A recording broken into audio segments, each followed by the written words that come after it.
సోలిపోవలదు, మనసా సోలిపోవలదు.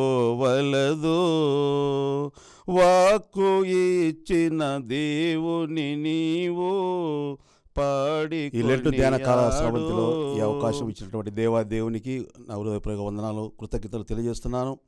రాయలసీమ అధ్యక్ష మండల పీఠాధిపతి మన ప్రియతమ బిషప్ తండ్రి గారైన the right reverend doctor P Isaac Varaprasad తండ్రి గారికి మరియు సిడి భారతి తల్లి గారికి నా హృదయపూర్వక వందనములు తెలియజేస్తున్నాను.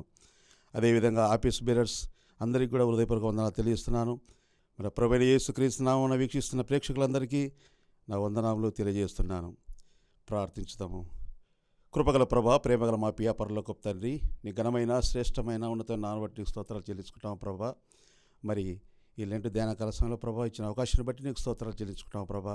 గడిచిన లెంటు కాల ధ్యానం నుంచి ప్రభా ఇంతవరకు ఈ లెంటు ధ్యాన కాలం వరకు ప్రభా మమ్మల్ని సురక్షితంగా కాపాడిన విధాన్ని బట్టి నీకు స్తోత్రాలు చెల్లించుకుంటాము ప్రభా. ఈ ధ్యాన కాలాంశంలో ప్రభా మేమునైనా నీకు మయంకరంగా జీవించే బిడ్డలుగా ప్రతి ఒక్కరిని ఆశ్రయించమని మా ప్రభువైన యేసుక్రీస్తు నామమున అడిగి వేడుకుంటున్నాం తండ్రి, ఆమేన్. మరి ఈ లెంటు ధ్యాన కాలంలో ఏర్పాటు నాకు ఇచ్చినటువంటి అంశము శోధన టెంప్టేషన్. మరి పరిశుద్ధ గ్రంథంలో నుండి చూస్తే ఆదికాండము 3వ అధ్యాయం 1 నుంచి 6 వచనాలు చూసినట్లయితే, సర్పము మొదటిగా స్త్రీని శోధించింది. సర్పము స్త్రీతో మాట్లాడినట్టుకు ఇక్కడ చూస్తాం. బైబిల్లో మనిషిగా కాక 3 ప్రాణులు మాట్లాడినట్లుగా చూడగలం. వాటిలో సర్పము మొదటిది. మిగిలిన 2 ప్రాణులు ఏమిటంటే సంఖ్యాకాండం 22వ అధ్యాయం 28వ వచనంలో గాడిద తన యజమానుడైన బిలాముతో మాట్లాడినట్టు చూస్తాం. 3వదిగా అదేవిధంగా మరి ప్రకటన గ్రంథం 8వ అధ్యాయం 13వ వచనంలో పక్షిరాజు మాట్లాడినట్లు చూస్తాం. ఆదికాండం 3వ అధ్యాయం 1 నుంచి 6 వచనాలు ఈ భాగంలో మరి 4 వ్యక్తులు మనకు ప్రముఖంగా కనిపిస్తారు. మొదటిగా సర్పము, 2వదిగా స్త్రీ, 3వదిగా పురుషుడు, 4వదిగా యెహోవా దేవుడు. మరి 3వ అధ్యాయం 6వ వచనం చూస్తే ఇక్కడ సర్పము స్త్రీతో యుక్తిగా మాట్లాడినది. కాబట్టి స్త్రీ తన చెవుల ద్వారా విన్నది, కన్నుల ద్వారా తినవద్దన్న ఫలాన్ని చూసింది. ఆత్మకు 2 ద్వారాలు ఉన్నాయి. అవి మొదటి చెవి, 2వది కన్ను. సాతాను ఈ రెండింటిని మరి ఉపయోగించుకున్నాడు. కన్ను గురించి మనం చూసినట్లయితే మొదటిగా లోతు భార్య పొగలు కక్కుతున్న నగరాన్ని అనగా సొదొమ గొమొర్రా పట్టణాన్ని చూసినది. 2వదిగా ఆకాను బంగారు కమ్మిని చూసినట్టుగా యెహోషువ గ్రంథము 7వ అధ్యాయం 21వ వచనంలో మనం చూస్తాం. అదేవిధంగా 3వదిగా మరి దావీదు బత్షెబను చూసినట్టుగా మరి సమూయేలు 2వ గ్రంథం 11వ అధ్యాయం 2వ వచనం 3వ వచనం చూస్తాం. వీరు ముగ్గురు కూడా చూసి ఆశించినారు. మరి అదేవిధంగా స్త్రీ కూడా నిషిద్ధమైన ఫలాన్ని చూసి అంతటితో ఆగిపోలేదు. నిషిద్ధమైన ఫలాన్ని ఆశించింది. అది కన్నులకు అందమైనది, వివేకమిచ్చు రమ్యమైనదిగా ఆమె చూచింది. మరి శోధన 3 రకాలు. యోహోను రాసిన మొదటి పత్రిక 2వ అధ్యాయం 16వ వచనంలో మనం చూస్తాం. 16వ వచనం చూసినట్లయితే, లోకంలో ఉన్నదంతయు అనగా శరీరాశయు, నేత్రాశయు, జీవపటమను ఇవి తండ్రి వలన పుట్టినవి కావు, అవి లోక సంబంధమైనవే. శరీరాశ అనగా ఆహారమునకు మంచిదని స్త్రీ చూసింది. ఆదికాండం 3వ అధ్యాయం 6వ వచనం మనం చూస్తాం. అదేవిధంగా నేత్రాశ, కన్నులకు ఇది అందమైనది. ఆదికాండం 3వ అధ్యాయం 6వ వచనంలో చూస్తాం. మరి జీవపు డమ్మం, ఈ పండు తింటే దేవదూతలు అవుతారని చెప్పి సాతాను స్త్రీని ప్రలోభపెట్టింది. ఆదికాండం 3వ అధ్యాయం 6వ వచనం చూస్తే, స్త్రీ ఆ వృక్షము ఆహారమునకు మంచిదియు, కన్నులకు అందమైనదియు, వివేకమిచ్చు రమ్యమైనది ఉన్నట్టు చూసినప్పుడు ఆమె దాని ఫలములలో తనతో పాటు తన భర్తకు ఇచ్చను, అతడు కూడా తినని చెప్పి మనకి ఇక్కడ ఈ లేఖన భాగంలో తెలియజేస్తుంది.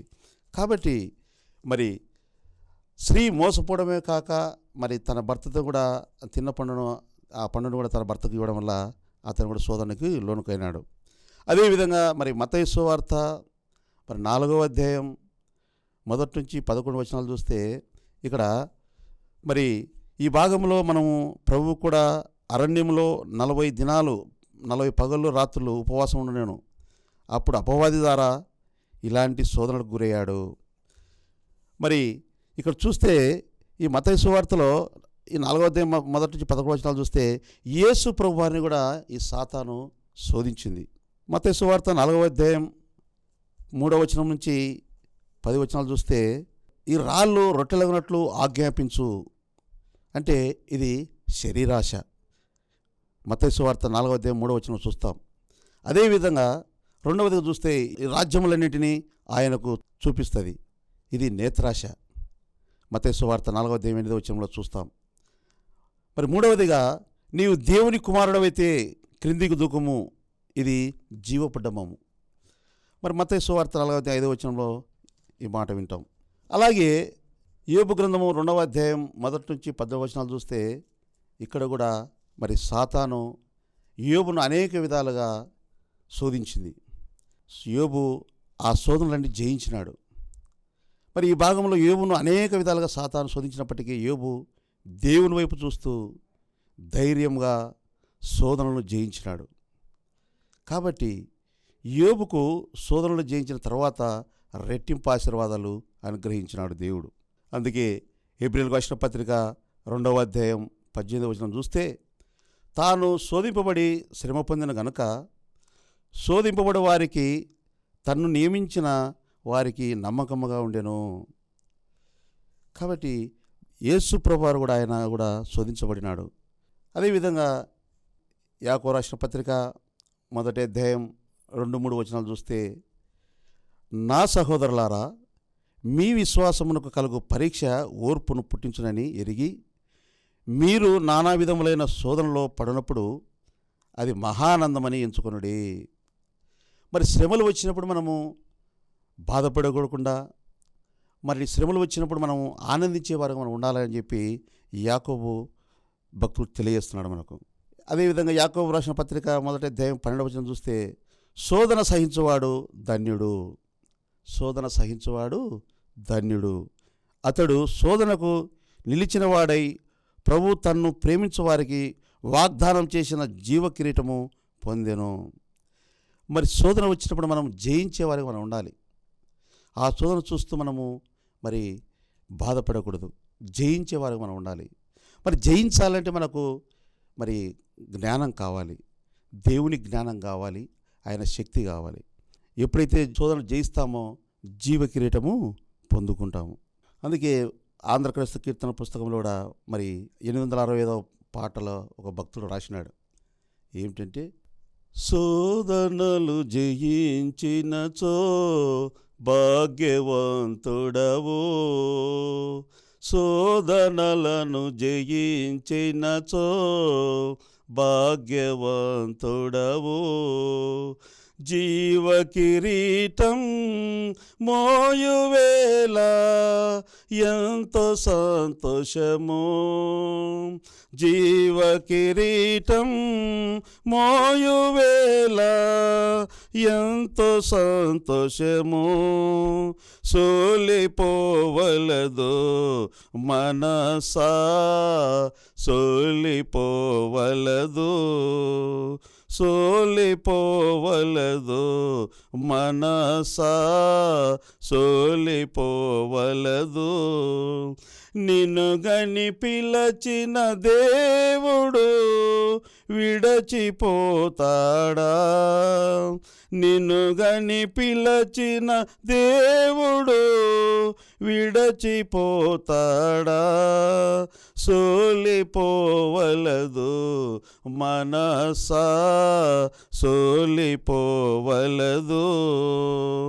వాక్కు ఇచ్చిన దేవుని నీవు పాడికొనియాడు,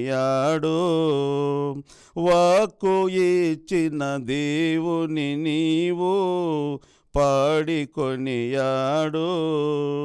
తీర్చిదిద్దే ఆత్మ నిన్ను చేర ప్రార్థించు, తీర్చిదిద్దే ఆత్మ నిన్ను చేర ప్రార్థించు, సోలిపోవలదు మనసా సోలిపోవలదు, నిన్ను గని పిలచిన దేవుడు విడచిపోతాడా? నిన్ను గని పిలచిన దేవుడు విడచిపోతాడా? సోలిపోవలదు మనసా, సోలిపోవలదు. మరి ఈ లోకంలో జీవిస్తున్నాం కాబట్టి శోధనలు ఎన్నో వస్తాయి. కాబట్టి మనము జయించే వరకు మనం ఉండాలి. అందుకే శోధన సహించేవాడు ధన్యుడు, అతడు శోధనకు నిలిచిన వాడై ప్రభువు తన్ను ప్రేమించే వారికి వాగ్దానం చేసిన జీవ కిరీటము పొందేదమని చెప్పి దేవుని వాక్యం తెలియజేస్తుంది. అదేవిధంగా యాకోబు రాసిన పత్రిక 1వ అధ్యాయం 18వ వచనం చూస్తే, దేవుడు కీడు విషయమై శోధింపనేరడు, ఆయన ఎవరిని శోధింపడు గనుక ఎవడైనాను శోధింపబడినప్పుడు నేను దేవుని చేత శోధింపబడుతున్నానని అనకూడదు. కాబట్టి మరి ఈ లోకంలో జీవిస్తున్న మనకు ఎన్నో శ్రమలు వస్తే మరి దీనికి అంతటికి కారణమని మనం ఈరోజు అంటుంటాం. కాబట్టి దేవుడు కీడు విషయం శోధింపనేరాడు అంటున్నాడు. అదేవిధంగా యాకోబు రాసిన పత్రిక మరి 1వ అధ్యాయం 14వ వచనం చూస్తే, ప్రతి వాడును తన స్వకీయమైన దురాశ చేత ఈడవబడి మరుకొల్పబడిన వాడై శోధింపబడును. తన స్వకీయమైన దురాశల చేత ఈడవబడి మరలుకొల్పబడిన వాడై శోధింపబడిన అంటున్నాడు. అంటే మన శరీరాశ, నేత్రాశ, జీవబడం అనే ఈ దురాశలకు లోనై మనము శోధింపబడుతున్నాం. మరి కాబట్టి నేటి సమాజంలో జీవిస్తున్న మనం అందరము కూడా ఈ శ్రమల కాలంలో అపవాది లేక సాతాను అనేక విధాలుగా శోధిస్తుంది. కావున సాతాను పెట్టే శోధనలు జయించాలంటే ఈ లోకంలో ఉండే శరీరాశ, నేత్రాశ, జీవబుటము అనే లోకాశలకు లోను కాకుండా ప్రార్థన అనే ఖడ్గంతో సాతాను యొక్క శోధనను జయించాలి. యేసు ప్రభువారు సాతాను యొక్క శోధనలన్నింటినీ జయించినాడు. అదేవిధంగా మనం బైబిల్ గ్రంథంలో చూస్తే, పరిశుద్ధ గ్రంథంలో చూసినట్లయితే యోబు, యోసేపుకు ఇంకా అనేక మంది భక్తులు దేవుని యందు భయభక్తులు కలిగి దేవుని అనుసరిస్తూ సాతాను యొక్క శోధనలను జయించినారు.